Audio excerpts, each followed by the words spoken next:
Well, I guess we might have spoken too soon. This very well explains the cause of what happened to Khalid Mubarak on the day of rebirth. I guess we might have jumped the gun a bit. Please continue reading.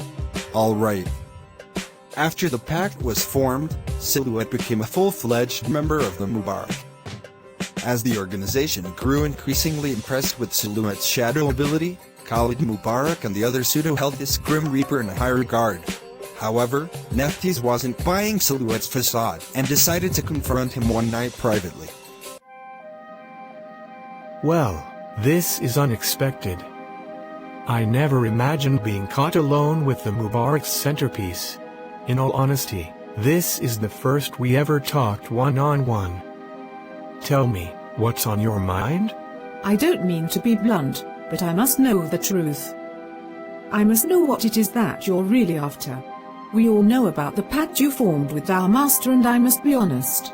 I don't like or trust you a single bit. In hindsight, none of these bad things happened until you showed up. After all that's happened, I'd be hardly convinced to believe you're not as corrupt and self-serving as you appear.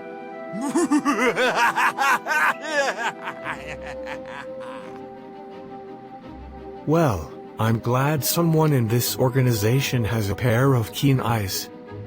Otherwise, this all would have been painfully easy. Anyways, you're absolutely right. There's so much more I want to gain from this. Other than power, money and women, what I hope to gain from all this is entertainment. I must admit, Neftis, your organization is ripe with fascinating stories I'd like to see unfold. If nothing else, the Mubarak won the war against the Azora clan.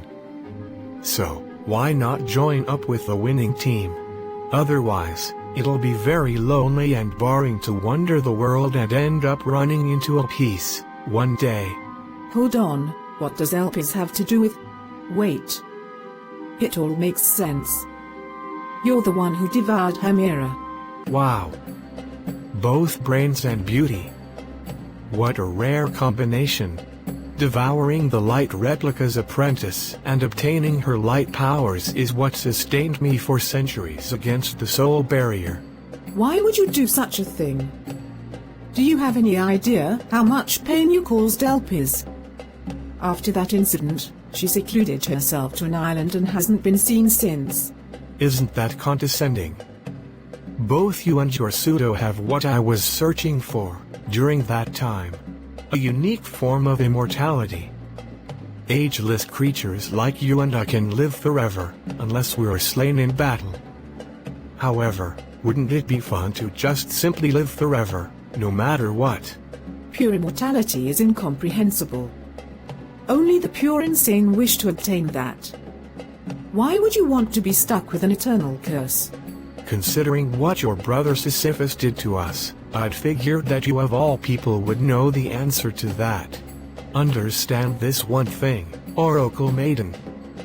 The Azora clan is the byproduct of your brother's forbidden experiments. In ancient times, our family was given a horrific, dark power we never asked for. So, the only way I could cope with being stuck looking like this was to obtain light powers, by any means necessary. So if you want someone to blame, blame that soulless fiend for cursing us. Wait. It was Sisyphus who did this to you? How is that possible? He's been gone for centuries. Spare me the waterworks. That's all ancient history now.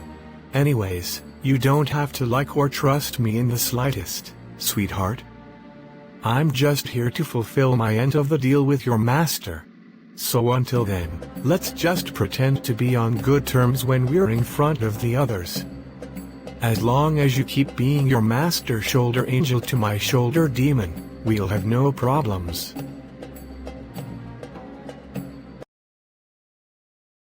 Whoa! Who would have thought the Oracle Maiden's brother, Sisyphus, was the one who created the vampires of the Azora clan? I guess you learn something new every day. And here I was, hoping the story filed would end on a good note. Well, it might not have been the ending we hoped for. However, your worker, Elsie left the two of us some instructions. In this last paragraph, the two of us are told to meet Elsie Everest at an ancient temple to uncover the true ending of this tale, with the directions included. I don't understand. What's come over this child all of a sudden? Who knows? But, I can't help but feel curious to know the true ending of how all this plays out. Mr. Hernandez, you're actually serious about going? That's not like you to be such a big risk taker. It's crazy, I know. But I'm coming to get closure on this whole thing. Besides, I feel like I wasted a huge chunk of my life reading these files. Well, I guess if you're going, I'm inclined to go as well. Well, Miss Green, I really appreciate you for tagging along with me for the ride. Don't get the wrong idea. I came because it isn't right to leave a partner to handle a case on his own. Well, whatever the reason, I'm just glad to have another person looking out for me on these kinds of cases. Alright, Elsie. Let's hear it. You called us out here to an ancient temple for what reason? Why? To meet the bringer of hope, of course. Wait, bringer of hope? What are you talking about? Hello there. I am Elpis, also known as the bringer of hope.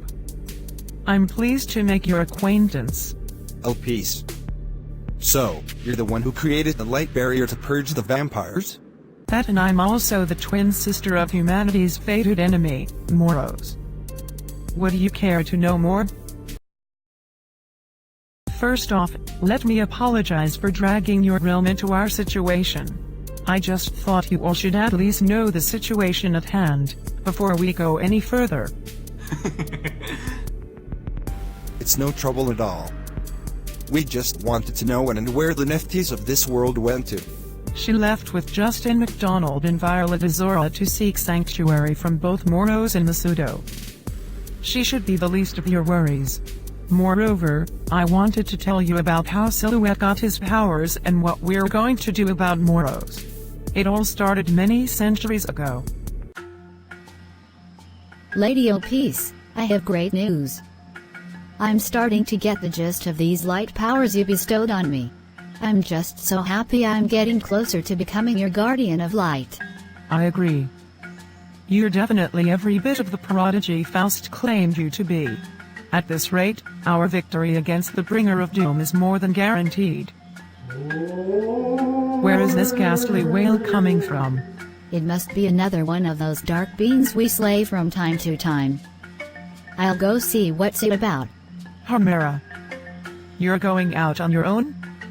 Are you sure about this? This creature seems different from the others.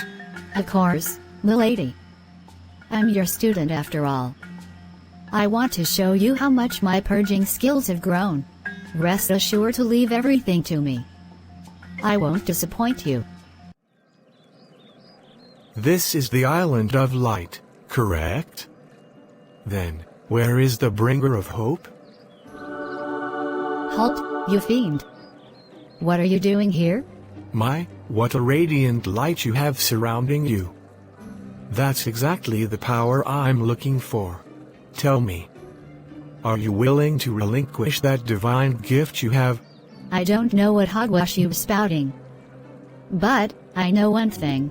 I'm ending this, here and now. Well spoken. I couldn't agree more. Wait. How did you move so fast? Enough. It's time to feast.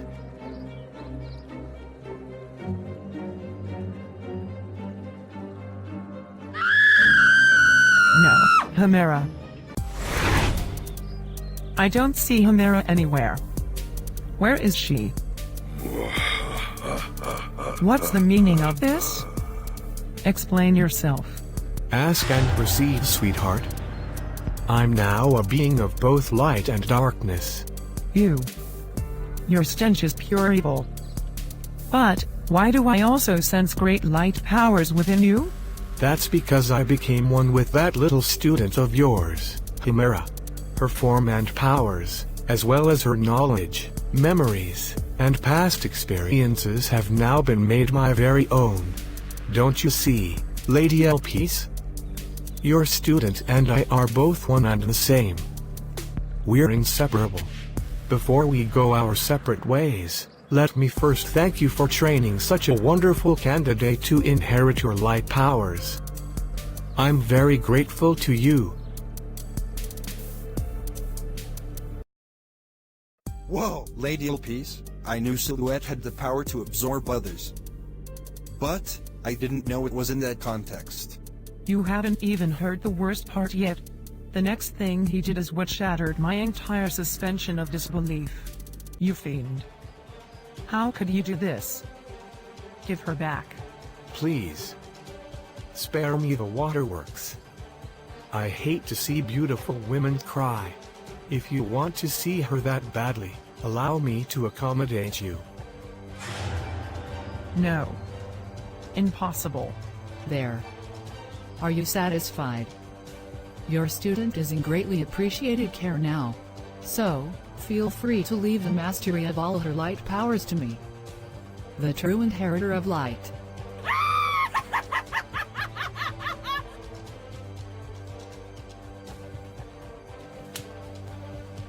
That was horrific and utterly disturbing. One can only imagine the horrors you endured that fateful day.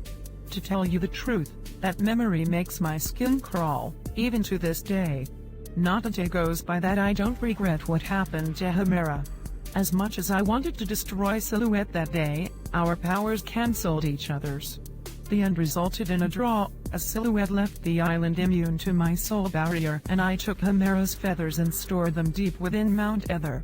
So, it was true. Other dark beings were still after the powers of light. That's why the vampires of the Azora clan headed to the ancient sundial and were sure not to stray too far from it. Not just the vampires, but also Moros himself. Don't forget that he too was at the cathedral. His weakness to light was nullified and he used the sundial to send Violet a decade into the future. Once the Mubarak obtained the sundial, Moro soon began succumbing to the soul barrier's effects. He continues to grow weaker and weaker as the days go by until he ultimately vanishes from existence. So, about Moros. There's this one thing that's always puzzled me. Mr. Hernandez. Where are you? You were just here a moment ago. I knew it. It was you behind this. Hello, sister. You seem to be doing well, this fine day. It's you, Moros. Just what did you do with Mr. Hernandez and Miss Green? Those people are completely innocent. Are you talking about that nosy duo of yours? I merely sent them far away from here. I figured those two would be quite troublesome, meddling in our affairs. I get it now. Instead of accepting your fate and being purged by the barrier, you came here for a showdown, is that it? Dear sister, please. Let's not get ahead of ourselves. As much as I'd like that, both you and I know full well that I now lack the physical strength to fight you. Your wretched barrier depleted my powers over the years. Now, it's become a strain just to stand near you. So before I disappear, I'll use my dying strength to change fate itself. The previous events from both our world and this one will merge as I vanish from existence. You're such a sore loser. Instead of accepting your loss on obtaining Violet, you're going to pull the ultimate reset. Instead of viewing life as precious, you treat it as a game for you to reset and tamper with. It's this reason why we'll never see eye to eye. Sticks and stones, my dear. The wheel of fate is already in motion. This is the end. Goodbye, sister. Mr. Hernandez, where are we? How did we end up in this white void? I have no idea. But, We need to stay calm and find a way out of this place. There's no way out. Time and fate are being rewritten. Elsie, is that you? Where are you? I'm returning to my place with Elpis, as her servant. Since everything will be reset, there's one thing I always wanted to do.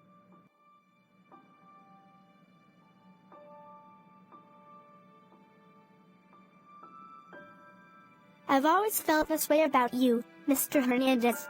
It's a shame our time will be cut short. But, don't worry. Even if you forget, I will remember you in a new world.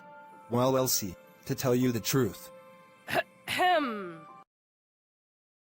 Well, I guess it's my time to leave. Let's meet under better circumstances, next time. Elsie. Where did you go? Elsie. Mr. Hernandez, this realm is starting to fade away. Oh no! Here it comes.